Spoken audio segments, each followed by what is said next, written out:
Hey yo, what's up? It's your boy, man, the PLK, Lloyd Banks. You're now tuned in, locked in to Real Hip Hop Daily. You heard? Hello, Mr. Banks. Your shorty's on her way home.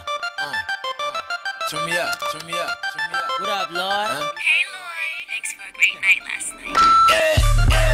Long time in the making, huh? I got a night,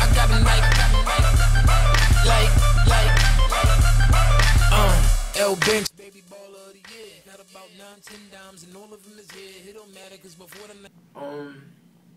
You know, I think that right now we're in a stage where, you know, not just us, but everybody is just thinking a little more different. You know, the game changed. I think that a lot of the features that didn't happen in the past were due to the label. Like, we might have 10 artists on the label, you know, so if I wanted a verse, I ain't really have to look too far to get it. Or if I wanted somebody to sing it, I can knock on somebody's door, you feel me? So, no different from when Death Row was doing it. You never really heard Snoop with nobody but the Dog Pound, you know, or whoever was in that circle. So, I think that now, you know, growing into a different stage in my career, I'm a little bit more open this album. People got to understand also, there's a lot of politics that go in with labels and getting collaborations going. You know, the worst thing would be to go in there and put your passion into a record and then get shot down by the overseer. So, for political reasons, so that was kind of frustrating also.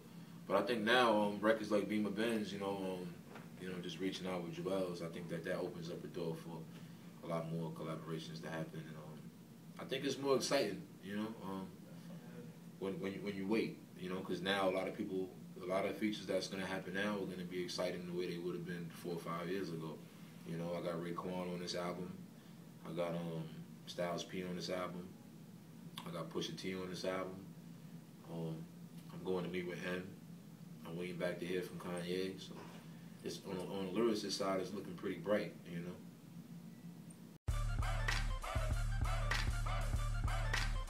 Yeah, at one point, honestly, I didn't feel like doing it.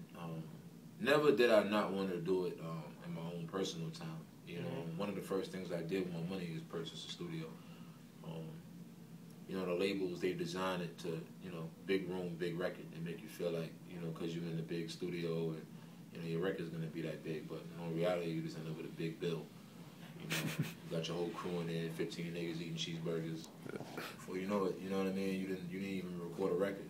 You just caught up in the moment. So I think for me, the disappointing part for me was feeling the politics, like being able to witness it, you know, opposed to seeing it after it happened. Like, I was feeling it while it was happening. Like, I would go to certain stations or be in certain markets, and the reception that I would get would be different based off of labels. You know, Interscope was built up to be a machine. You know, people started to feel like they could. I believe that it took the personal relationships out of the business, and it became just all, you know, speak to the label, and I think that kind of shuts you out. You know, interviews, things like that might have been turned down without my knowledge.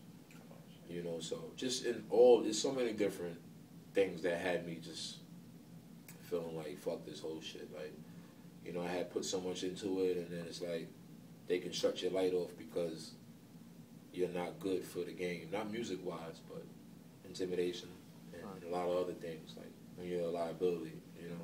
When you're a rapper who's surrounded by the things you talk about, you're a liability. Right. They'd rather have the studio gangster. They'd rather have the person who they ain't got to worry about getting locked up, person who they ain't got to worry about doing something to somebody or something happening to them, you feel me? So, and that shit, I mean, that's how we came in the game. 50 Cent was shot 9 times. Nobody picked up the calls from that point on. So we had to do it on our own. And I think that that's the one thing that kept me going. It's like, all right, well, our reception wasn't that well in the very beginning, you know, so why not? Why not hustle back and just keep doing what I want to do? And that's one of the things 50 told me, like, you know, fuck the industry, put that to the side. Like, this is what you love to do. You know what I'm saying? Like, they tell me that all the time. Like, you write every day. You write more than I do. So you can't let them stop the music. And so I kept recording with just more on the underground basis. And I wanted to just solidify my spot to my fans. You know, to the people who've been following me.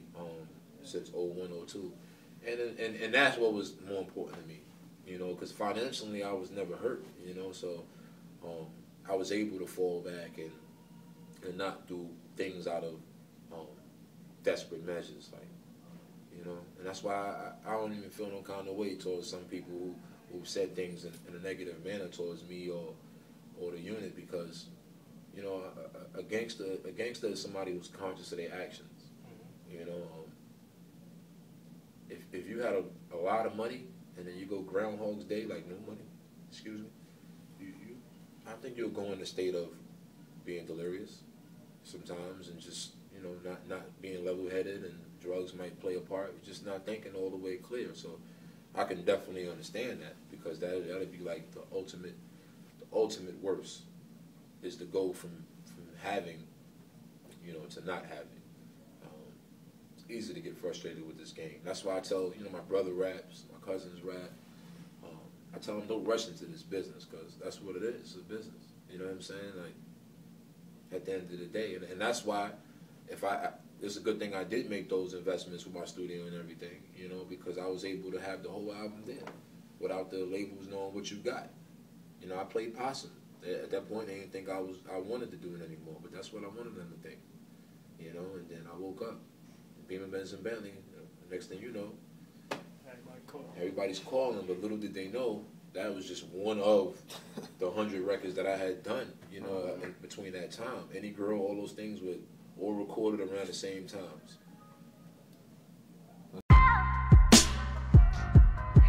Yeah. We back. Southside on top, 2 G's up. Green gang thing. This where my pedal drops. Everything stops. Pretty glittering watch. Hear me doing my thing pops. Huh?